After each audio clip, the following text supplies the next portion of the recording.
I think most of humankind are looking to address the same big philosophical questions. They're looking to address, why are we here? Where did we come from? How did the world or the universe begin?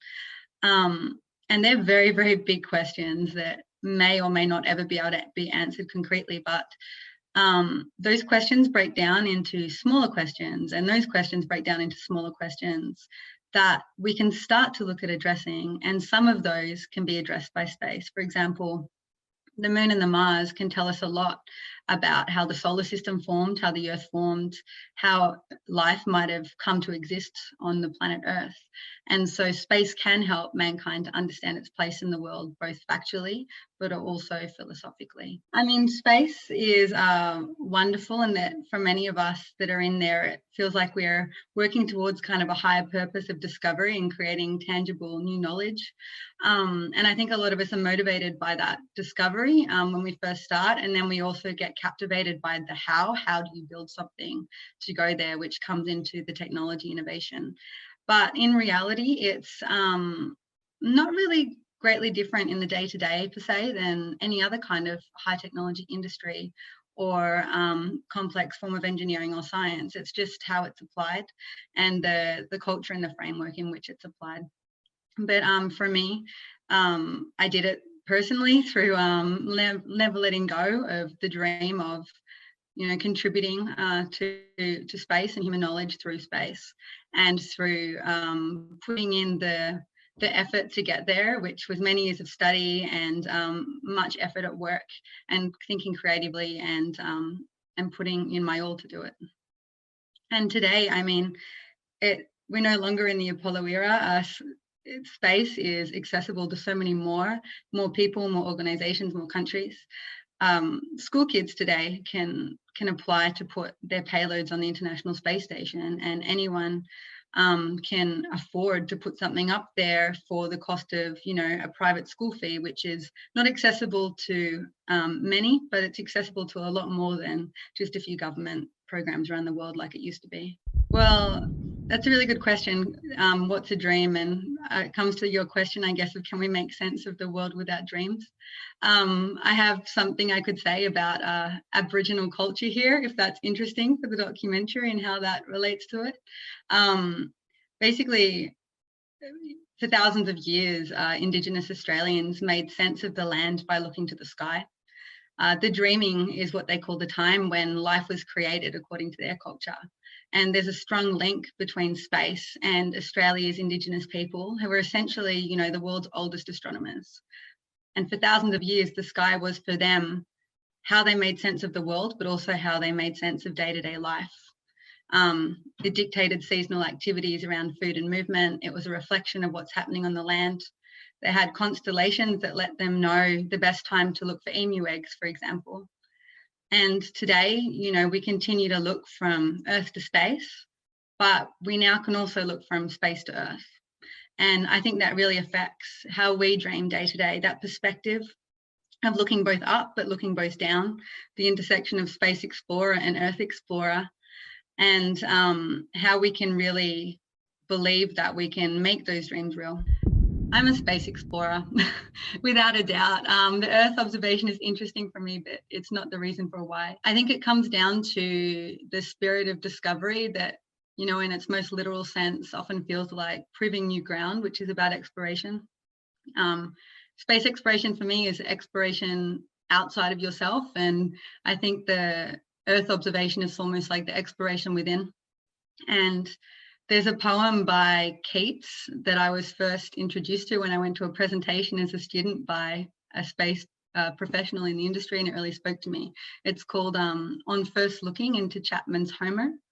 And part of it goes, then I felt like some watcher of the skies when a new planet swims into his ken, or like stout Cortez when with eagle eyes he stared at the Pacific, and all his men looked at each other with a wild surmise, silent upon a peak in Darien. And that poem is about the feeling of being struck silent by the emotion and the awe of discovering something new.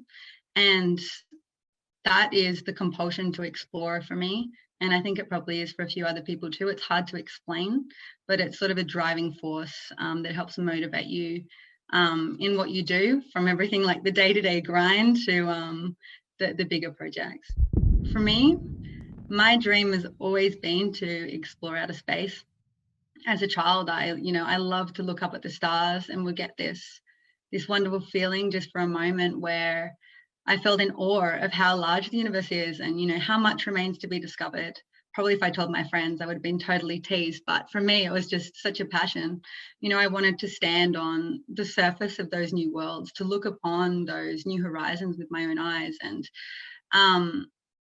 being a young kid, the only visible kind of thing to be in that journey was an astronaut. And for me, it wasn't enough just to want to be an astronaut. I'd planned my whole life out in my head to be an astronaut. And, so I set out to find out how. And, according to astronaut Tim Peake, the British astronaut, he's written in his book that there's 3 main ways to become an astronaut. The first is to apply to your country's space program and work hard to be a good candidate. My country didn't have a space program. The second was to become a billionaire and fund your own way. Doesn't sound too bad, but money doesn't really drive little kids. And the third is become rich and then eventually die and then send your ashes into orbit. And that's not a great option either. So I went back to 1 and I went overseas and pursued my dream to try and achieve that. But, becoming an astronaut isn't something that can be reached on a linear career path. And there might be just a couple of chances for anyone to apply or none at all. And so all you can do is look out for those opportunities and think about what motivates you. And for me, as I mentioned earlier, it was just that spirit of discovery. And there's a lot of ways to do that in the space industry. So I started out, as a space engineer on future missions, looking at what scientists want to know and designing missions to answer those questions. And then I moved on to a running mission called LISA Pathfinder, which is looking at gravity waves and potentially opening up a whole new spectrum to explore the universe. And then I moved overseas and looked at, hey, how do we preserve space by removing space debris from orbit and looking into how can we go up and capture satellites? And that was really interesting technology. And then I had the opportunity to work on concepts for exploration, the Lunar Gateway and the ISS, and augmented reality systems for astronauts, and innovation, project management, and then Bartolomeo. So through that, I'm continuing to progress what I love, and I suppose that dream's still in the back of my mind. But what I have done is maximize my chances by working really hard, and I've really enjoyed, and I will continue to enjoy what I'm doing. I've lived across more than 6 countries now, and to achieve the most sought after qualifications and skills that keep me motivated, but also keep that dream alive. And whether I ever become that astronaut or not, who knows?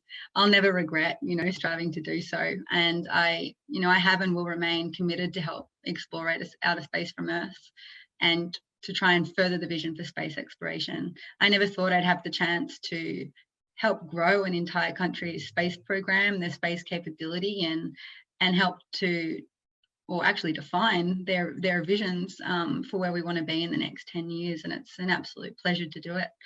I'm not sure what I'll do next. Hopefully, I'll just look to the next hill on the journey that along the path that motivates me. And for me, what I really like is making sense of complex systems and complex problems, whether that's a technology, a spacecraft, a roadmap to how a nation will build space capability, and doing that with a team.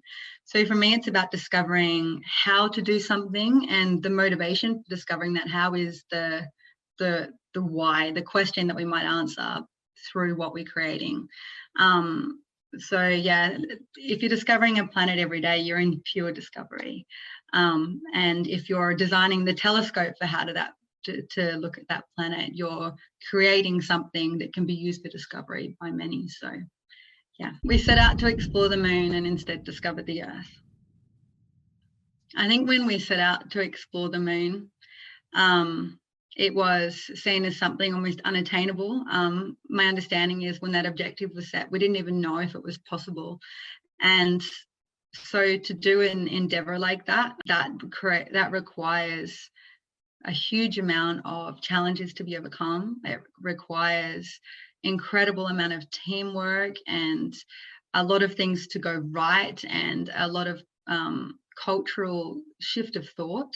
And when it's achieved, ultimately, after all the sacrifice in both effort and lives, and that achievement meaning something, it was a concrete step for humanity. It's something that is an achievement that would be remembered if memory goes so far into thousands of years, because it's something that is a tangible step forward in what it means to be human, to be able to go to another world in our solar system, that being the moon. And so when humanity takes a step forward like that, it's impossible to not reflect on what the world's like. And what the world was like back then was in a bit of a crisis, of course, in that era.